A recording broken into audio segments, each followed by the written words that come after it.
Have you ever paused for a moment, looked around at the sky, the clouds, the people, the movement, the traffic, the noise, and wondered, is all of this really real? All that I touch, see, and feel, is it really happening, or is it just happening inside my mind? What if everything around you is just an illusion? And by illusions, I don't really mean illusions like magic tricks, but like dreams. You know, the dreams that feel real and vanish the moment you wake up? What if all of this is just a dream of the mind? Well, most often we dream at night. Sometimes you are running for your life, sometimes you are meeting old friends, sometimes you are late for an exam you wrote years ago, and sometimes you are reliving your worst memories like breakups.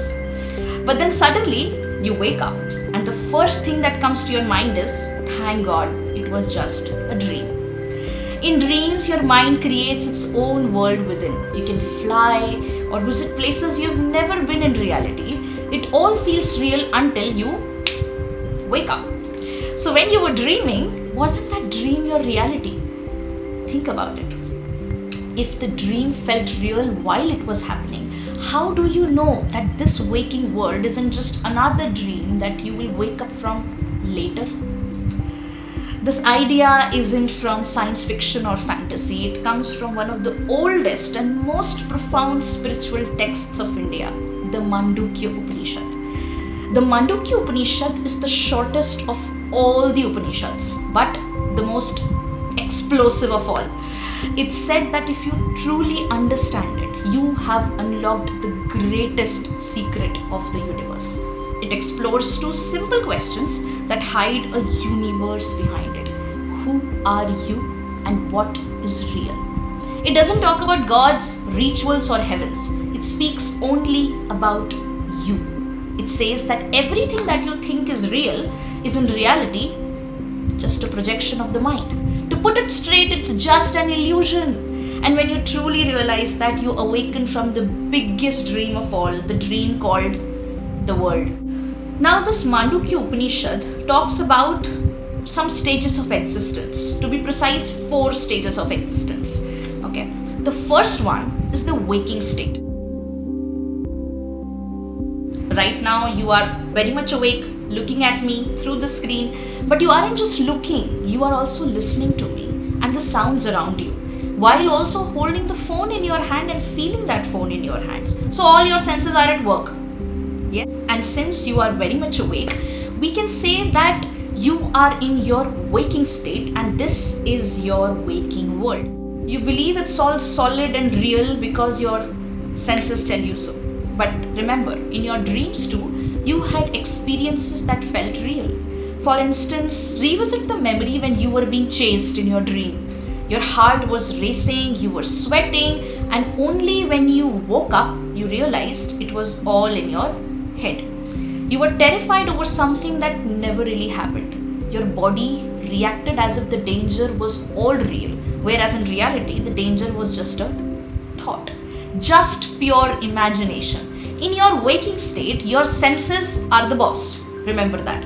Whatever your eyes see feels real. Whatever your ears hear feels true. But what you need to know is that your senses can deceive you. Our lives are filled with examples that can prove this. Sometimes you hear a loud ringing sound, maybe even see a phone ringing, but only once you wake up, you realize your real alarm is ringing outside the dream.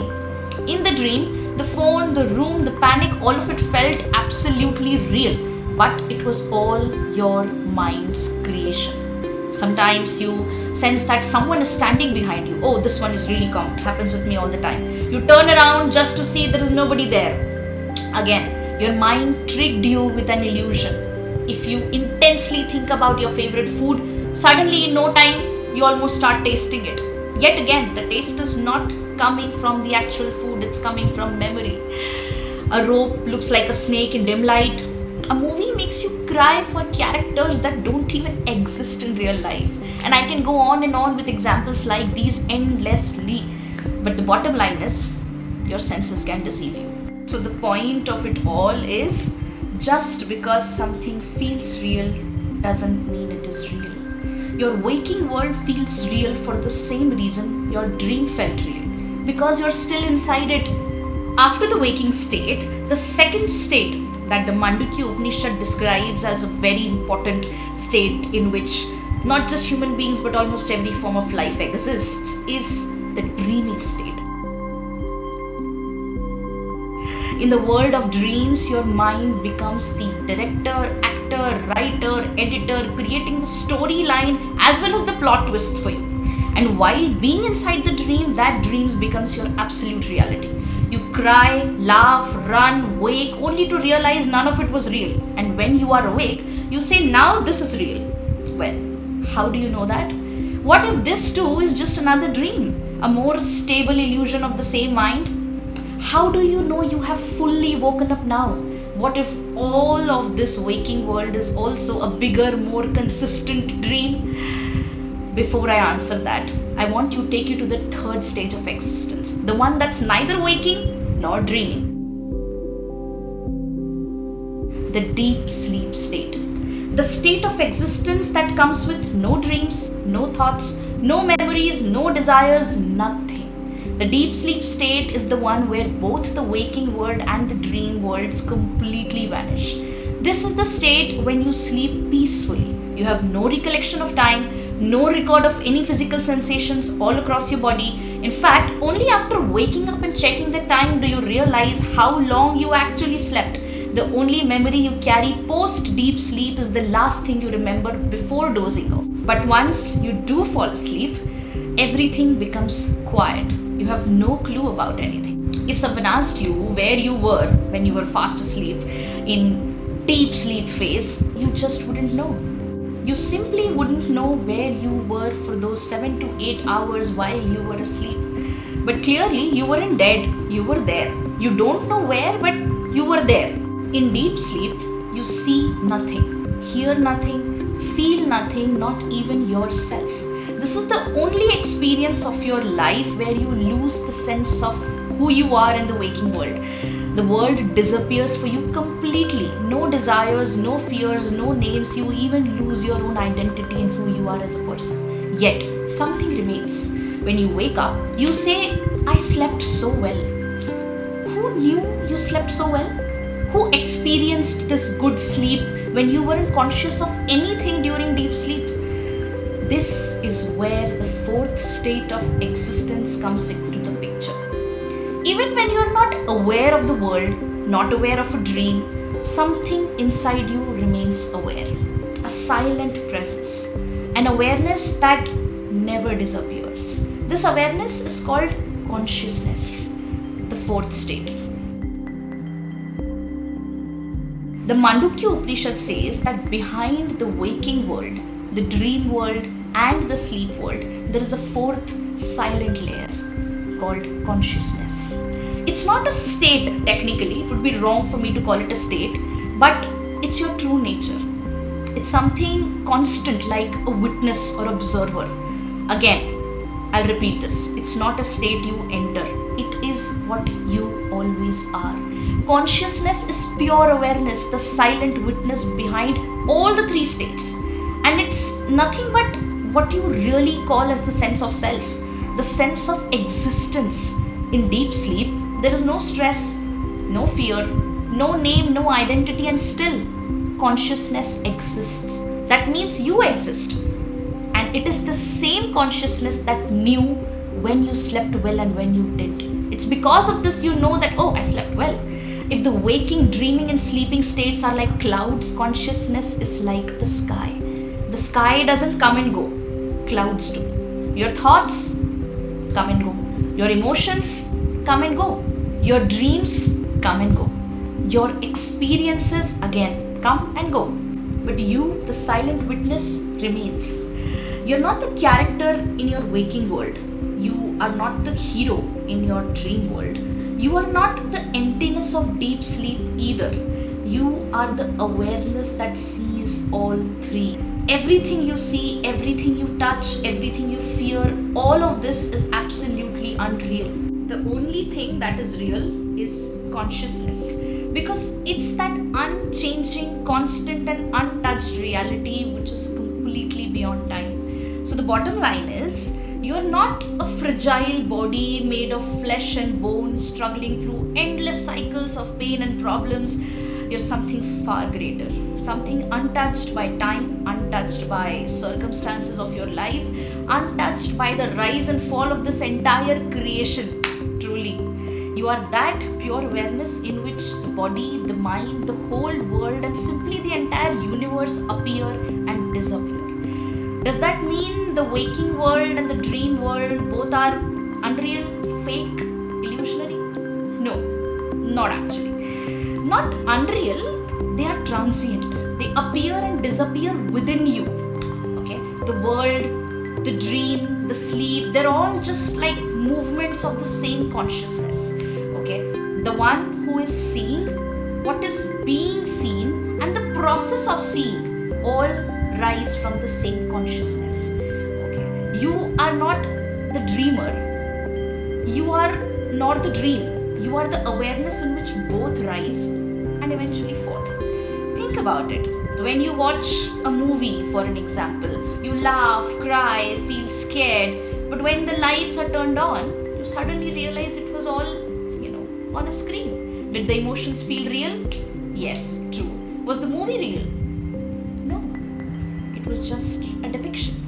Okay. The Mandukya Upanishad says life is just like that. Your mind is the screen, and the world, your thoughts, your emotions, feelings, all highs and lows, your relationships, possessions, all of this is just a movie being projected on the screen of your mind. And the one who is experiencing this movie on the screen of your mind is nothing but the consciousness, the awareness. And that is what you actually are. That consciousness is the real you. When you wake up from a dream, the dream dissolves into your mind after a certain point of time. You forget about it. Similarly, when you wake up from the illusion of being a separate entity in this waking world, the waking world too dissolves. It's like waves rising and falling back into the ocean. Okay, the waves are not separate. They are the ocean just in motion. Okay, likewise, the world is not separate from you. Okay, it is consciousness appearing as everything that makes up the world for you. It's like you see yourself walking through endless mirrors, and in each reflection of yours, you see a different version of you. The sun, the trees, the dog, the tiger, the beggar, as well as the millionaire. They are all just different forms of the same consciousness. And you are nothing but the consciousness only. That means they are all different forms of the same you. Every time you see a tree, a bird, a human, a beach, a mountain, or even your greatest enemy, you are actually seeing a mirror reflection of yourself. Okay, not figuratively, literally. That was a little heavy to digest, right? See, the illusion is not that the world exists, but that you believe it's separate from you. The world is nothing but you. This entire universe is just a collection of different forms of you, different forms of the same consciousness. You literally are the universe experiencing itself. Like literally in every sense. So when the thought of a separate me dissolves, the illusion of this world being separate from me would automatically dissolve. Okay. Everything that you experience in this world, the laughter, the pain, the chaos, it's all a part of a big, huge, massive cosmic dream. And behind it, silently watching, is the real you. Okay. The witness, the pure consciousness, which is unchanging, it's eternal, it's free. You're not defined by your problems, you're not defined by your suffering, you're not defined by your breakup, your patch up, your relationships, your possessions, how rich you are, how poor you are. These things do not define you. You are the one experiencing all of this. You are the one experiencing this entire creation. And once you genuinely realize that, like genuinely, it's not like the world suddenly stops existing for you. Okay, but your relationship with this world changes. Life becomes lighter. Problems lose their sharpness suddenly. Fear melts, anger drops, attachment loosens. Because now you know that everything is just a passing scene in the movie of consciousness. You're not the character, you are the screen. You're not the waves, you are the ocean. You're not the dream nor the dreamer, but the witness watching the both. Okay, the pure consciousness in which all worlds rise and fall. The Mandukya Upanishad has a very beautiful phrase that says, that which is unseen, beyond all thought, beyond all description, that is your true self. That is what you truly are, and once you taste even a drop of that, you don't look at life the same way ever again.